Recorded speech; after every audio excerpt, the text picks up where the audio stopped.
De inmediato sintieron que este proyecto era un atentado a sus derechos como ciudadanos. Hola, hola a todos y todas y bienvenidos a este nuevo espacio en el que yo, Jackie Lobato, les quiero compartir de las cosas que a mí más me gustan. Temas que me interesan como arquitectura, ciudad, historia, arte, pero sobre todo algo que a mí me apasiona, la crítica. Crítica buena, crítica mala, crítica dura, crítica suave, pero eso sí, siempre crítica objetiva, o casi. Y bueno, en esta ocasión les quiero hablar de un tema un poquito local, pero que también ha causado bastante controversia en mi ciudad los últimos días. Y sí, vamos a hablar de la ciclovía Jalapeña. Ok, hasta ahora vimos esto y esto. Y ojo, yo quiero aclarar que no vine aquí con la bandera de la moralidad, porque la verdad es que yo también me burlé de todos los memes y videos que salieron al respecto. Pero después me percaté que muchas de las personas que estaban a favor de la ciclovía eran personas de mi círculo social cercano, es decir, arquitectos, urbanistas, incluso ciclistas y personas que en general podían tener una noción mucho más acertada de un proyecto como este. Entonces me pregunté, ¿a quién le corresponde intentar explicarle un proyecto de tal magnitud al ciudadano promedio? Porque estas personas desde su desfavorecido acceso a la información aseguraron que van a llegar hasta las últimas instancias para que la obra no continúe, con abogado y todo. ¿Cómo la ven? Y bueno, la verdad es que a mí no me sorprende nada, porque no es la primera ni la última vez que esto pase, ni en Jalapa, ni en México, ni en el mundo. Tan solo a principios de este año, los jaliscienses se manifestaban en contra de la ciclovía de la avenida Guadalupe en Zapopan. Bueno, después de perder la lucha entre decir sí o no a la ciclovía, empezaron una por mandarla al carril opuesto, y como obviamente también la perdieron, recogieron la poquita dignidad que les quedaba para hacer peticiones que los beneficiaran a ellos como cochistas. Entre ellas estaban crear retornos, disminuir el tiempo de alto en algunos semáforos y subir la ciclovía al nivel de la banqueta. Me encantaría explicar por qué estas estrategias en realidad no sirven para descongestionar el tráfico vehicular, pero tal vez lo hablemos en otro video. Y con tal de no discutir, el ayuntamiento de Zapopan les dijo, ok, lo vamos a pensar. Es importante mencionar que Zapopan pertenece a la zona conurbada de Guadalajara y que esta ciclovía se conectaba con la infraestructura ciclista de la misma, pero después vemos por qué es importante. Otro ejemplo reciente es la ciclovía que cruza la avenida Cuauhtémoc en Monterrey por un tramo aproximadamente de 2,5 kilómetros. Y aunque aquí sí hay que considerar que no era una ruta que conectara, por ejemplo, con la zona conurbada de Monterrey, a nivel de ejercicio recreativo y de empatización sí estaba muy bien, porque incluso había renta de bicicletas. Algunos ciclistas experimentados consideraron que tal vez conectar con Fundidora o Plaza Galerías podría tener resultados más interesantes.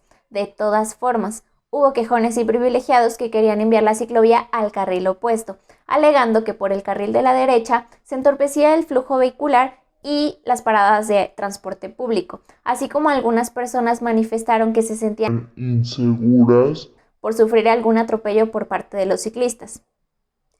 Y aunque este es un proyecto piloto pronto por finalizar, tanto conductores de vehículos particulares como de transporte público manifestaron su descontento al no respetar el carril exclusivo, cosa que a mí sí se me hace más peligrosa para los peatones.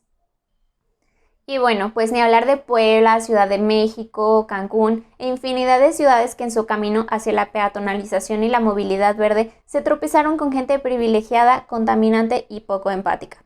Aunque ya sabemos quién ganó, esta vez Jalapa no va a ser la excepción, pero les voy a explicar por qué. Empecemos por explicar qué es este proyecto, de qué se trata, en dónde se va a instalar, básicamente lo que todo el mundo sabe. Ok, empecemos con Jalapa. Esta es una ciudad en continuo crecimiento y junto con otros 7 municipios forma la zona conurbada de Jalapa. Yo pensaba que este fenómeno era súper común, pero resulta que en todo el país solamente hay 57 conurbaciones declaradas. En esta zona hay 2 rutas que conectan de extremo a extremo. La primera es la avenida Lázaro Cárdenas o Circunvalación, que prácticamente es la vía directa entre Banderilla y Emiliano Zapata. La segunda sería el conjunto del Boulevard Ruiz Cortines, la avenida Bolivia, el Circuito Presidentes y el Arco Sur. La ciclovía jalapeña contempla en una primera etapa recorrer todo el tramo de Ruiz Cortines, que son 5.2 kilómetros en un sentido, es decir, que de ida y vuelta serían aproximadamente unos 10 kilómetros. Los trabajos de la misma empezaron la semana pasada en la zona norte, es decir, de la orilla hacia el centro, y esta estrategia forma parte del Plan de Movilidad Urbana Sustentable del periodo 2018-2021 del Cabildo. Para una segunda etapa se pretende conectar el final de la ciclovía en la zona de los Sauces con la zona V. Recordemos que Jalapa tiene la principal zona universitaria del estado y una de las principales del sur del país. Por el reducido espacio de la infraestructura existente, esta segunda etapa de la ciclovía sería un carril compartido y no exclusivo como en Ruiz Cortines, y por eso es fundamental que esta primera etapa funcione como piloto y como ejercicio de empatización entre ciclistas, automovilistas y peatones, para que en etapas subsecuentes la adaptación sea considerablemente más fácil. Esta ciclovía representa el proyecto que conectará a Jalapa con su zona conurbada y entre puntos de interés, ya que al extremo tenemos la salida a Banderilla con el campus de Ciencias de la Salud de la Universidad Veracruzana. Hacia el final de Ruiz Cortines tenemos la salida a Tlalnelhuayocan, la zona de los Sauces y las rutas al centro histórico y zona V, y si continuáramos el camino, conectaríamos con la zona de oficinas, la zona de plazas comerciales y la salida a Emiliano Zapata. En este punto podría parecer que 5 kilómetros en un recorrido de 25 es un poco irrelevante, pero hay que tomar en cuenta que lo que tenemos enfrente es un proyecto de demanda inducida, lo que quiere decir que aunque en este momento parezca que la ciclovía no está solucionando y que al contrario está representando bastantes problemas, es un proyecto que va a funcionar a largo plazo, es decir, se dispone de la infraestructura y a partir de ella se crea una necesidad. Y claro, como todo no podía salir bien, esta justificación no fue suficiente para algunos vecinos del Boulevard, porque de inmediato sintieron que este proyecto era un atentado a sus derechos como ciudadanos. Y bueno, después de leer comunicados y ver videos, resumí las principales quejas. 1. Que aumentará el tráfico. Pónganlo en otra vía o mándenlo al carril del camellón. 2. Que no se va a usar porque no hay tantos ciclistas. 3. Que va a afectar negativamente al comercio. 4. Que representa un peligro para niños y personas de la tercera edad. 5. Que está cara. Y 6. Que Jalapa no sirve para bicicletas. Ok, voy a intentar ir desmitificando punto por raro que me parezca. Empecemos. 1. Que la pongan en otra vía porque en Ruiz Cortines solamente va a aumentar el tráfico. Como ya mencioné al principio, Ruiz Cortines es una vía clave en la movilidad entre puntos de interés y las localidades de la conurbación. Y ustedes podrán decir, nos enseñaste Lázaro Cárdenas como la vía directa, que la pongan allá. Y esto sería inviable porque Lázaro Cárdenas, aparte de ser una avenida de la ciudad, es una carretera federal que conecta a Veracruz Puerto con la Ciudad de México. Esto quiere decir que es una vía muy rápida y de tráfico pesado, aparte de que no conecta con tantos puntos de interés como la vía B. Y la razón por la que no va a aumentar el tráfico es que, como sabemos, Ruiz Cortines cuenta con 3 carriles, de los cuales 2 se usan de circulación y 1 se usa de estacionamiento. Este es el que se va a usar para la ciclovía. Recordemos que todos tenemos derecho a hacer uso de la vía pública y que los caminos y carreteras se hicieron para movernos nosotros y mover nuestros bienes, por lo que quitar un carril de estacionamiento en pro de la movilidad en realidad no es quitar espacio, más bien se está redistribuyendo. Además de que con lo de la demanda inducida, si un cochista se anima a pedalear, de hecho significaría un auto menos en el arroyo vehicular y ahí se descongestionaría el tráfico. Aparte, si es el tráfico lo que les preocupa, existen aplicaciones como Waze que alerta de rutas lentas y sirve para buscar compañeros de ruta, solo por mencionar. Ahora bien, una de las últimas estrategias que los vecinos proponían era mandar la ciclovía al carril de la izquierda, es decir, el carril pegado al camellón. La razón por la que esto no es viable es que ese carril es rápido, lo que quiere decir que para los ciclistas tanto entrar y salir como transitar sería mucho más peligroso. Además de que de todas formas se disminuiría un carril que tendría que ser compensado con el carril del parqueo, pero esta vez con el atropello de la entrada de los garages y con la parada continua del transporte público. Porque contrario a lo que se piensa de que la ciclovía va a entorpecer esto, la verdad es que yo creo que lo beneficiaría, porque en el plan se deben contemplar las bahías de subida y bajada al transporte público, así como mantener despejadas todos los accesos a estacionamientos de particulares y comercios, cosa que debería ser más que suficiente para las necesidades de las personas. 2.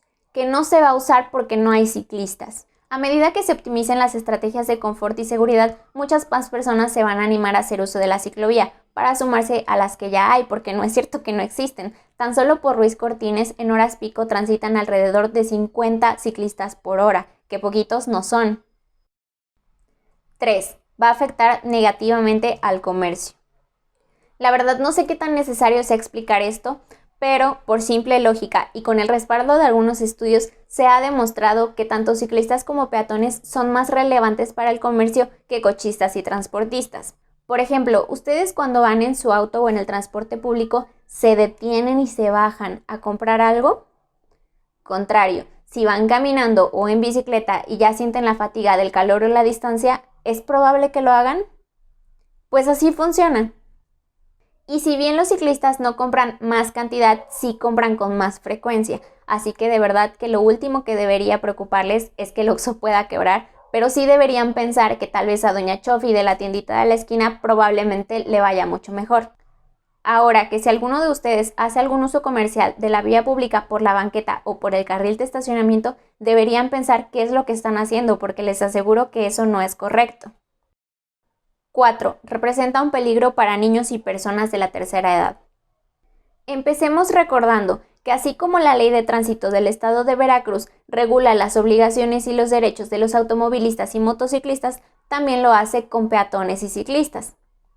Solo por mencionar algunos, los artículos 28, 30 y 31 hablan del buen comportamiento del peatón: cruzar por el paso peatonal, abordar y descender el transporte solo en el área permitida, caminar exclusivamente por la banqueta y no invadir la vía pública. Así como el artículo 38, que dice que un ciclista deberá contar con frenos, luces, reflejantes y equipo de protección para cuidarse a sí mismos y cuidar de los demás. Tal vez sea momento de repensar nuestro comportamiento y ser coherentes entre lo que exigimos y lo que damos. Aparte de que en realidad, ¿qué creen que podría causar daño? ¿Un ciclista que recorre a 15 km por hora como máximo, o un automóvil cuya velocidad permitida en Ruiz Cortines es una máxima de 60 km por hora? Y obviamente hay que mencionar que el proyecto de la ciclovía incluye la infraestructura y señalética pertinente para evitar al máximo riesgos de accidente. Como en todo, seguramente habrá un proceso de adaptación, pero nada que ser precavido no pueda solucionar. 5. Está muy cara. Según la información existente, son 14 millones de pesos los destinados a esta obra.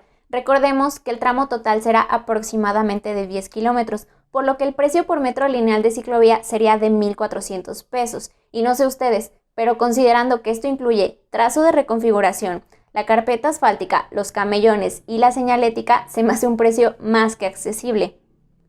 Además, si todos estamos pagando impuestos, de los que hasta el 70% se destina a caminos y carreteras, aun cuando menos del 30% de la población tiene un automóvil particular, yo creo que ya es momento de equilibrar las cosas y traer un poco de esa partida presupuestal a las personas que tenemos otras formas de movilidad. Y por último, 6. Jalapa no está hecha para bicicletas. Muchos dicen que este tipo de estrategias son meramente primermundistas y que funcionan solamente en grandes y planas ciudades. Y puede ser que sí. Por ejemplo, al final del confinamiento París aumentó de 1 a 2 sus carriles destinados a las bicicletas, dejando en minoría de espacio a los automóviles. En Alemania es tan complicado considerar apto a un conductor que hasta una edad considerable los alemanes se trasladan casi exclusivamente en transporte público y bicicleta. Y no nos podemos olvidar de Copenhague y Ámsterdam, que desde el 2015 se consideran las ciudades más amigables para el ciclista en el mundo. Y la verdad es que sería muy fácil tomar estos ejemplos aspiracionales y con la misma facilidad revocarlos, porque la verdad es que no queremos y no deberíamos tomar de ejemplo una estrategia solo porque en una ciudad funcionó, así como no debemos revocarla solo porque no nos parecemos económica, topográfica o culturalmente a esa ciudad. Debemos entender que las ciudades son un ente vivo y como tales necesitan estrategias que estén hechas a la medida. Y lo que necesita Jalapa en este momento es descongestionar su tráfico vehicular, ser más amigable con otras formas de movilidad y crear estrategias a largo plazo.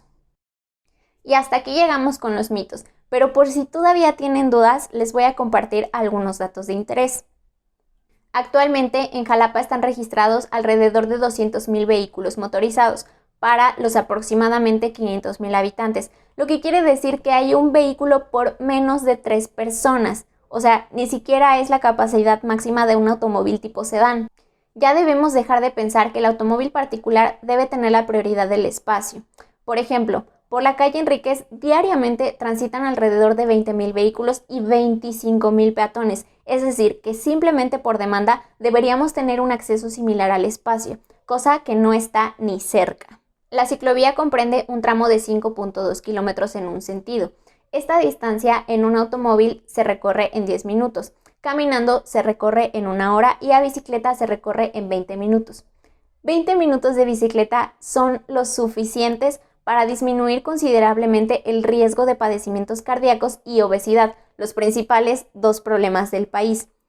¿Neta les hacen falta más pretextos? Porque tengo más. Esos supuestos 10 minutos que tarda un auto son sin considerar el tráfico, los semáforos y en el caso del transporte público las paradas continuas, así que también es una optimización de tiempo. Pero vamos a hablar de los dineros. Vamos a poner parámetros muy generales. Un automóvil Versa 2012 recorre 15 kilómetros por litro de gasolina. Esto quiere decir que recorrer Ruiz Cortines de ida y vuelta, lo mismo que la ciclovía, le costaría alrededor de 23 pesos. Alguien que lo recorre en taxi gastaría alrededor de 60 pesos y alguien que lo recorre en autobús gastaría 18 pesos. Esto claro sin considerar el mantenimiento del coche, transbordar entre rutas o entre medios de transporte y obviamente que el recorrido puede ser mucho mayor o mucho menor de lo que contempla Ruiz Cortines. Recorrer este tramo en bicicleta obviamente no cuesta nada, pero tenemos que comprarla. Vamos a considerar 12,000 pesos de presupuesto para una bicicleta regular con los accesorios básicos. Obviamente hay muchas más caras y muchas más baratas, pero por ejemplo, esta bicicleta, alguien que normalmente se mueve en taxi la pagaría en 200 días.